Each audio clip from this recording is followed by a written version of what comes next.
Hey everyone, and welcome. Today we're diving into a topic that, let's be honest, is on every Cebuano business owner's mind right now. Pricing. We're in this really tough spot, right? Costs are going up, but our customers are watching every single peso. So how do you manage that? Let's figure out how to walk this tightrope together. I mean, if you're running a business, I can almost guarantee you've asked yourself this exact question. How do I price my stuff so I actually make money, but without scaring off all my customers? It really is the million-peso question, and today we are going to break down some real, practical strategies to help answer it. Let's just be real about what we're facing. Your rent is up, your electricity bill is probably shot way up, your raw materials, it feels like they have a new, higher price every single week. But at the exact same time, your customers are feeling that squeeze too. They're thinking twice, they're comparing all their options, and they're being super careful about where their hard-earned money goes. So yeah, it really does feel like you're walking a tightrope, doesn't it? On one side, you've got all this pressure to raise your prices just to cover your own costs. And on the other side, there's this pressure to keep prices low so you can stay competitive and hold on to your loyal customers. The secret here isn't about picking one side. It's about finding a really smart, strategic balance in the middle. Okay, so how do we actually find that balance? Well, the very first step is to shift how you think about pricing. Instead of making it a take-it-or-leave-it situation, our first strategy is all about empowering your customers with choices. And trust me, this simple move is a psychological game changer because it gives them back a sense of control. Probably the easiest way to do this is with tiered pricing. Because let's be real, not all of your customers have the same budget or the same needs. By creating a sort of good, better, best model, you can appeal to different people. You've got a basic option for someone who's really watching their spending, a mid-range for your average customer, and then a premium version for those who are happy to pay a bit more for extra value. Let's make this super practical. Imagine you run a food business. You could offer a basic C-log meal for, say, 75 pesos. Then, you could have an upgraded version with maybe a better cut of meat and a drink for 120. And finally, a premium combo with all the bells and whistles for 160. See? The customer feels great because they get to decide what they can afford, and you end up capturing sales you might have lost otherwise. Another great way to empower choice is through smart bundling. Now, this works wonders because it gets the customer to stop focusing on the cost of a single item and instead see the savings of the whole package. So instead of seeing just an 80 peso drink, they see an opportunity to save 10 pesos if they buy two. It boosts your average sale and the customer walks away feeling like they got a fantastic deal. Now, giving customers choices is a huge step, but it's really only half the battle.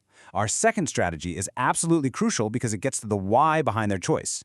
Look, if you only try to compete on price, you're just in a race to the bottom. The smarter way is to compete on value, making your customers feel that what they're getting is worth way more than what they're paying. Let me paint a picture for you. Think about a classic coffee shop scenario. Cafe A sells coffee for 95 pesos. Right next door, Cafe B sells theirs for 120. Now logic says everyone should go to Cafe A, right? But Cafe B is always packed. Why? Well, maybe the vibe is just better, or they have faster Wi-Fi, or the staff is just incredibly friendly. They're not just selling coffee, they're selling a whole experience. And in the customer's head, the decision is simple. They think, it's just more worth it here. And that, right there, is the key takeaway. Their final decision wasn't about finding the cheapest price, it was about finding the best perceived value. This is exactly why it's so important to know what you're really selling. Are you just selling a cup of coffee? Or are you selling 2 hours of uninterrupted work time in a great space? Are you just selling a meal? Or are you selling a hassle-free dinner for a tired parent? When you sell the value, the price tag becomes a lot less important. A big part of communicating that value is being transparent, especially when you have to raise your prices.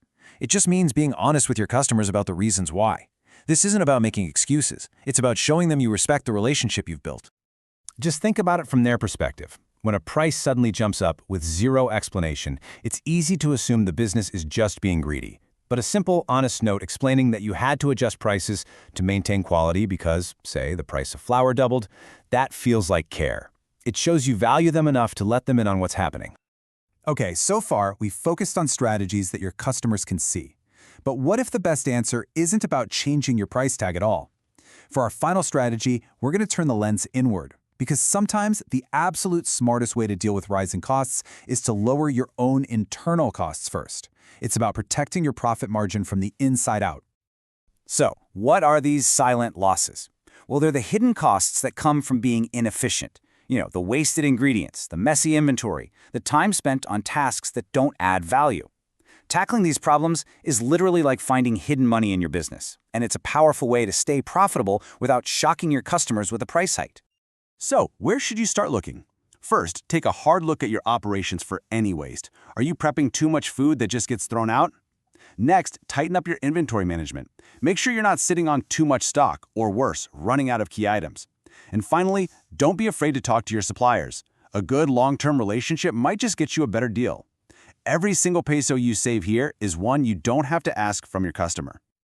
So after going through all these different strategies, offering choices, selling value, cutting costs, what's the real bottom line here?